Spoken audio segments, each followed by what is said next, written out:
Hidup seringkali tidak berjalan seperti yang kita rencanakan. Sejak kita membuka mata di dunia ini, tidak ada satupun manusia yang memilih takdir awalnya. Ada yang lahir dalam pelukan hangat kecukupan, ada pula yang sejak tangisan pertamanya sudah disambut oleh kesempitan dan kekurangan. Dan jika hari ini engkau merasa hidupmu berat, maka dengarkanlah kisah ini. Bukan untuk membuat lukamu semakin perih, tetapi agar kau tahu bahwa derita bukan tanda Allah membencimu, melainkan bukti bahwa hidupmu sedang ditempa. Ada seseorang, kita sebut saja namanya hamba, bukan karena ia tidak punya nama, tetapi karena sepanjang hidupnya ia selalu merasa hanyalah seorang hamba yang kecil, tak punya apa-apa, tak punya siapa-siapa, selain doa yang seringkali tercekat di dada. Ia lahir dari keluarga sederhana. Ayahnya seorang pekerja kasar. Ibunya hanya perempuan rumah yang sabar, yang setiap malam berdoa dalam diam agar anak-anaknya kelak tidak mengulang penderitaan yang sama. Namun hidup tidak selalu mendengar doa manusia dengan cara yang cepat. Kadang doa dijawab dengan ujian yang lebih berat. Sejak kecil, hamba sudah akrab dengan kata tidak punya. Tidak punya uang jajan, tidak punya sepatu baru, tidak punya seragam layak seperti teman-temannya. Setiap pagi ia berangkat sekolah dengan perasaan yang campur aduk. Bukan karena malas belajar, tetapi karena rasa malu yang tak pernah benar-benar pergi. Bajunya lusuh, tasnya sobek, dan sepatunya seringkali lebih pantas disebut alas kaki daripada sepatu. Ia sering bertanya dalam hati, kenapa hidupku begini? Kenapa aku tidak seperti mereka? Apakah aku salah lahir? Pertanyaan-pertanyaan itu tidak pernah ia ucapkan. Ia simpan rapat-rapat, karena ia tahu ayah dan ibunya sudah terlalu lelah untuk mendengar keluhan. Ketika anak-anak lain pulang sekolah disambut makanan hangat, hamba sering pulang hanya menemui dapur yang sepi.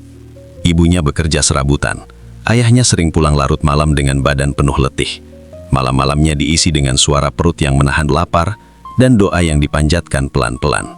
Ya Allah, aku tidak minta kaya, aku hanya ingin hidup kami sedikit lebih ringan. Tapi hidup tidak langsung menjadi ringan. Ketika beranjak dewasa, cobaan hidup justru datang bertubi-tubi. Ia harus berhenti sekolah lebih awal, bukan karena bodoh, bukan karena malas, tetapi karena keadaan memaksanya memilih antara pendidikan dan bertahan hidup. Ia memilih bertahan.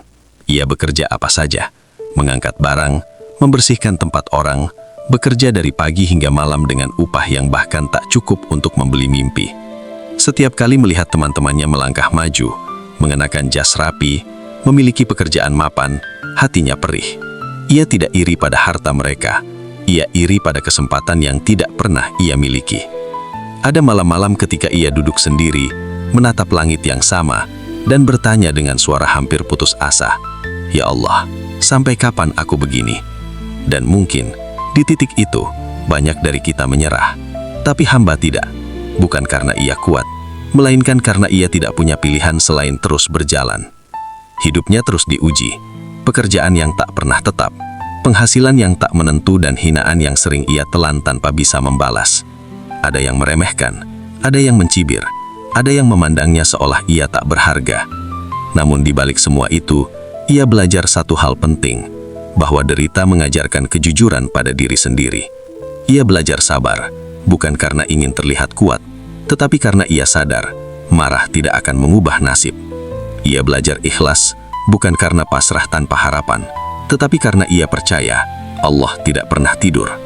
Pada titik terendah hidupnya, ketika ia kehilangan pekerjaan, kehilangan arah, bahkan hampir kehilangan kepercayaan pada diri sendiri, ia kembali bersujud. Bukan sujud yang indah dengan kata-kata puitis, melainkan sujud yang basah oleh air mata, sujud yang penuh kejujuran. Ya Allah, jika hidup ini adalah ujian, aku mohon, ajarkan aku lulus tanpa kehilangan iman. Dan perlahan, tanpa suara gemuruh, tanpa keajaiban besar yang langsung terlihat, hidup mulai berubah. Bukan menjadi mudah, tetapi menjadi bermakna. Ia mulai melihat hidup dari sudut pandang yang berbeda, bahwa derita bukan untuk menghancurkan, melainkan membentuk. Bahwa luka bukan untuk disesali, tetapi untuk dipelajari. Ia mulai bangkit pelan-pelan. Langkahnya kecil, sering goyah, tetapi tidak lagi berhenti. Hingga suatu hari, ia sadar bahwa perjalanan hidup penuh derita telah menjadikannya manusia yang lebih kuat, lebih rendah hati, dan lebih dekat dengan Tuhan.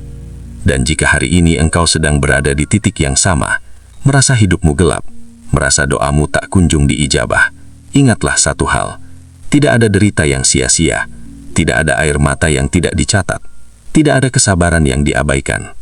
Allah sedang bekerja, bahkan ketika engkau merasa ditinggalkan. Teruslah berjalan, meski pelan, meski tertatih, meski penuh luka, karena seringkali orang yang paling dalam deritanya adalah orang yang paling indah akhirnya.